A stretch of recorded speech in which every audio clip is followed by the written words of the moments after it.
मथुरा, खबर चलने के बाद खुली नगर निगम की कुंभकर्णीय नींद। प्राचीन धरोहर पर हो रहे कब्जे की बाउंड्री वाल को किया गया तहस नहस। कंस हाथी टीले की नाम से है प्राचीन धरोहर। मौके पर पुलिस और पीएसी बल तैनात। अखिल भारत हिंदू महासभा ने कल डीएम को सौंपा था ज्ञापन। मुस्लिम भूमाफिया द्वारा प्राचीन धरोहर की जगह को कब्रिस्तान में बदलने का हो रहा था प्रयास, कर दी गई थी बाउंड्री। नगर निगम के अधिकारियों की मिली भगत का भी अखिल भारत हिंदू महासभा ने लगाया था आरोप।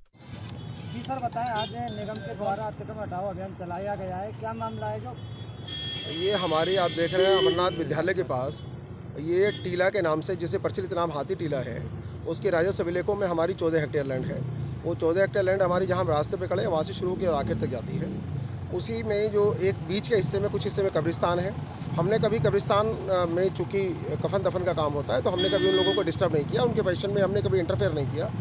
हालांकि वो संपत्ति भी नगर निगम की है, लेकिन ठीक है, चूँकि कब्रिस्तान हो रहा है, सभी के काम आना है।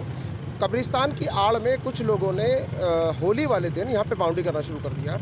जैसे ही हमारी जानकारी में आया, होली और शबरात का शुभ दिन था, उनकी मंशा ये बता रही है कि उन्होंने होली के दिन काम करने का उनका पर्पज़ ये था कि 2-3 दिन छुट्टी होगी, अधिकारी कोई मिलेगा नहीं, पुलिस अपने लाइन ऑर्डर में व्यस्त होगी, तो हम यहाँ इसमें अपने जो कुक करते हैं उसमें सफल हो जाएंगे।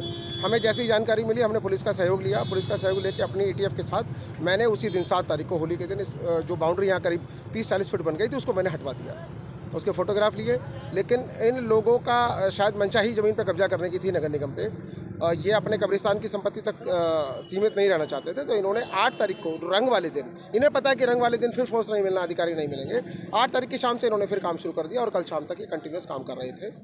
इनको बताया गया, बीच में रोका गया, बार बार हमने दिखवाया भी इसको, लेकिन ये अपने मुठभेड़ पे थे और किसी भी तरह से उस बाउंड्री को हटाने के लिए तैयार नहीं थे। आज पुलिस बल की सहायता से, सीओ साहब के निर्देशन में, एसडीएम मैडम नीतू सिंह साहब थी, हमारी एटीएफ थी, सबके सहयोग से और मीडिया का हमें बहुत सहयोग प्राप्त हुआ। हमने इस जो नगर निगम की करोड़ों रुपए की संपत्ति थी उससे अतिक्रमण हटवाया।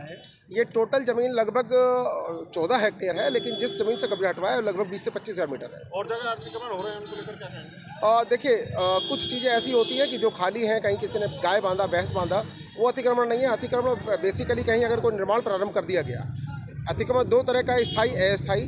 जो अस्थायी है वो हटता रहता है, लगता रहता है। चूँकि उससे संपत्ति के नेचर या संपत्ति पर स्थायी कब्जा नहीं हो पाता, तो हमारी एटीएफ अपने आप से हटाती रहती है। जहाँ भी पक्के निर्माण हो रहे हैं या अतिक्रमण जानकारी में आ रहा है, उसको तत्काल प्रभाव से हटाकर उनके विरुद्ध कार्रवाई की जा रही है। एक्चुअली साहब के साथ आपकी बैठक थी और सिटी मजिस्ट्रेट साहब उसमें मौजूद भी थे, आप भी मौजूद थे और पर्यटक विभाग भी मौजूद था और जो जमालुद्दीन पार्टी है वो भी मौजूद थी। तो वहाँ सिटी मजिस्ट्रेट साहब ने यथास्थिति बताने का ऑर्डर दिया था, तो ये ऑर्डर आज गिरा रहे का आदेश क्या? सिटी मजिस्ट्रेट साहब ने कोई यथास्थिति, मैं उस मीटिंग का हिस्सा था, क्योंकि मैं भी प्रभावित पक्ष था, तो मुझे भी बुलाया गया था। एएसआई भी थी, वक्त भी था और वक्त के प्रतिनिधि भी थे।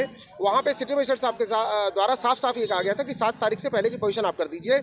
जो वक्त के पदाधिकारी थे, जमालुद्दीन और शाकिर हुसैन वगैरह, उन्होंने साफ मना कर दिया कि हम 7 तारीख से पहले की पोजीशन रेस्टोर